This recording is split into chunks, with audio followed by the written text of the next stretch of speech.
وقتی حرف از زد و خورد و بزن تو فوتبال میشه، همه یاد صحنه ماتراتزی و زیدان تو فینال جام جهانی 2006 میافتن. تو این قسمت از برنامه‌های یورو 24 می‌خوایم بریم سراغ حرکتی که باعث شد زیدان توی اون لحظه اون حرکت به ذهنش برسه و باعث شد که یه صحنه تاریخی رقم بخوره.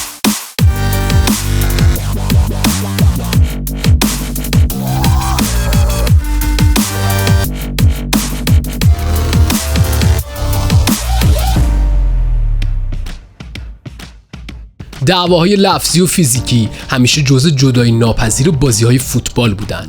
بارها دیدیم که بازیکن‌ها تحت فشار سنگین از کوره در میرن و بعضن با حرکاتی که مربوط به هنرهای رزمیه به استقبال حریف میرن.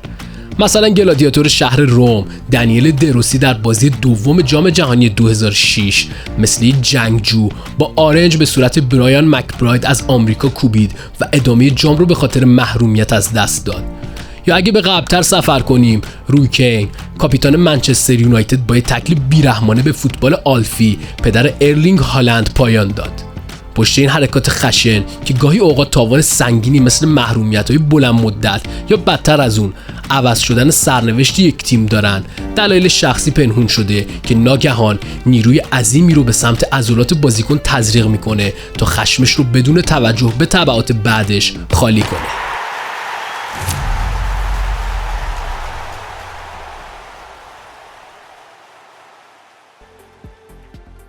همین اول کار فراموش نکنید که کانال طرفداری پلاس رو تو یوتیوب سابسکرایب کنید و زنگوله رو هم بزنید تا از آخرین ویدیوهای ما باخبر شید.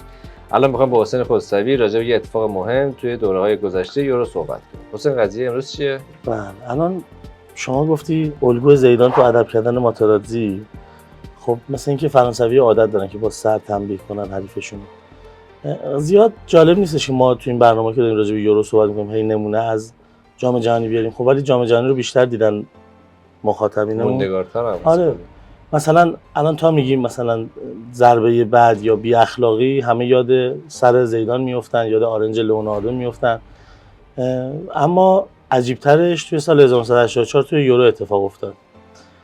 سال 1984 فرانسه میزبان یورو و توی بازی افتتاحیه بعد به مصاف دانمارک برن. دانمارک بازی که صحنه‌اش هم داریم می‌بینیم. آره، پلاتینی جوون و دانمارک لادروپینا، یعنی دانمارک هم تیم کوچیکی نبوده. بازی افتتاحیه است، همه انتظار دارن حالا فرانسه یه شروع قدرتمند داشته باشه تو یورو. بازی کجا بود؟ فرانسه، میزبان فرانسه است. آره. خط هافک فرانسه اصلا یه نسل طلاییشونه که آخرام تو هم یورو قهرمان میشن. با 9 تا گلی که پلاتینی میزنه آقای گل بازی‌ها میشه و رکورددار بیشترین گل زده توی یه دوره یورو هم هستش پلاتینی. اما گل اولش رو خیلی دیر به ثمر میرسونه. بازی دقیقه 78، همین بازی که الان داریم میبینیم، فرانسه تا دقیقه 78 نمیتونه به دانمارک گل بزنه. بازیکن‌ها عصبی، فشار هوادارا روشون زیاده. دقیقه 78 حالا در ادامه میبینیم تصویرش رو، با یه خوش شانسی به گل اول میرسن. پلاتینی گل میزنه و دانمارکی‌ها برای جبران رو میارن به بازی یکم خشن، یعنی یه خشونتی، مثلا بازیکن‌ها بغل هم رد میشن یه تنه‌ای به هم میزنن. نمونهش حالا باز می‌خوایم مثال بزنیم از جام جهانی، بازی هلند پرتغال رو یادتونه 2006. همه دیگه رو می‌زدن. آره 99. این بازی هم داشت اون شکلی میشد، یعنی داشت به اون سمت پیش میرفت که یه اتفاق میفته و بازیکن فرانسوی از کوره در میره با بازیکن دانمارکی که روش خطا کرده بوده یه برخوردی میکنه. حالا دارم هی طولش میدم، این صحنه گله. گلی که فرانسوی‌ها میزنن روی خوش شانسی، یعنی ضربه پلاتینی اینجا به سر دفاع برخورد میکنه، تغییر جهت میده، دروازه باز میشه. فرانسوی‌ها جلو میافتن. دقیقه 78 10 دقیقه بعد، 11 دقیقه بعد، دقیقه 87 9 دقیقه بعد یسپر اولسن توی وسطای زمین یه خطای معمولی، یعنی یه تکلی میزنه و مانولو آموروس سرنگون میشه، بازیکن فرانسوی. یعنی انگار که مثلا حالا سرنشو ببینید اینجوری انگار بهش بر میخوره که میزنتش. اول توپو برمی‌داره با توپ. بازیکن بزرگتری بوده. آموروس بازیکن معروف‌تری بوده. این یسپر اولسن بنده خدا دقیقه 80 میاد تو 87. آره ناکار میشه. آره تعویضی میاد. این زاویه نشون میده گل فرانسوی چقدر خوش شانسی داشت. آره یه سری اتفاقای پشت هم همه خوردن زمین و این توپ میخوره به سر دفاع. بعد از این گل اون خطا صورت میگیره. مانولو آموروس اول توپو میگیره با توپ میزنه یار حریفو، میبینه نمیشه یه لگد میندازه، لگدش هم به یارو نمیخوره، بلند میشه میره تو صورتش با سر میذاره تو پیشونی بازیکن دانمارک. خیلی شبیه اون بنده خدا رو که زیدان. با آره دیگه با سر، زیدان هم با سر. مثلا اینجا ببینین الان اینجا درگیر میشن، یه لگدی میزنه، یه آرنجون به اون میزنه. این مانولو آموروسه. آره اینجا دقیقاً اینجاست. همینجا میبینید، یعنی آره هی میان بزنن این خطا عشان پاشو قیچی یه لگد، یه توپ، یه کله، یعنی قشنگ دیگه میخواست بزنه طرفو، یه انتقام سختی بگیره. دقیقه 80 اومد تو، دقیقه 87 با برانکال اینو بردن بیرون، اونم که اخراج شد.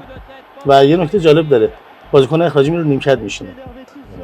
یوفا یعنی قانونش موقع اینجوری بود. آره رخشن نمیرن، صحنه‌شو میبینی رو نیمکت میشینه، یکم هم غرغر میکنه چرا من اخراج شد. مرد 3 بار بعد اخراجت میکردن. بعد به خاطر این خطا هم گرفت، یعنی خطا هم گرفت ولی به خاطر مدل ضربه‌ای که بود یه دونه پا رو زده توپ، از اون فاصله هم با توپ نتونست بزنه بهش دیگه. اینجا کارو یه سری خیلی هم ممکن. 3 جلسه محرومش کردن.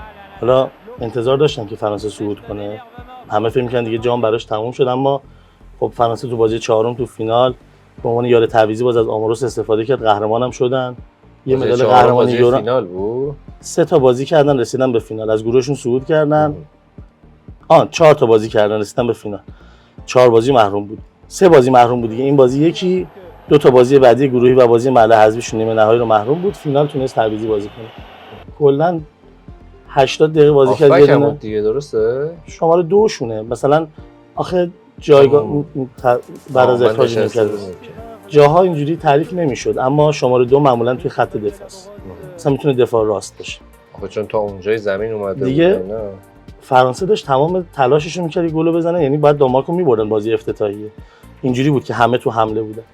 خلاصه این آقا میشه الگوی زیدان احتمالاً. حالا ما هم میگیم جایی مصاحبه نکرده بگه من الگوم آموروس بوده، اما ولی چون فرانسوی بوده با سر زده بوده و اینکه اصلا فرانسوی‌ها حس می‌کنم تو عصبانیت نمی‌تونن خودشون کنترل کنن. یه بارم زیدان تو جام جهانی 98 یاد باشه با استوک رو کمر بازیکن عربستان، اونم زیدان هم باز اخراج شد. تازه زیدان که خونسرده. حالا مثلا مراجع به ماکلله و اینا که آفک دفاعی و بزن بهادرن صحبت نمی‌کنه. اینم یه اتفاقی بود که فکر کنم تاریخی رو بمونه. مرسی حسین، مرسی از شما که با ما همراه بودین. یکی دیگه از اتفاقای مهم ادوار مختلف یورو با هم دیگه دیدیم. یادتون نره که کانال طرفداری رو سابسکرایب کنید و زنگوله رو هم بزنید تا از آخرین ویدیوی ما باخبر شید. تا دیداری دوباره، خدا نگهدار.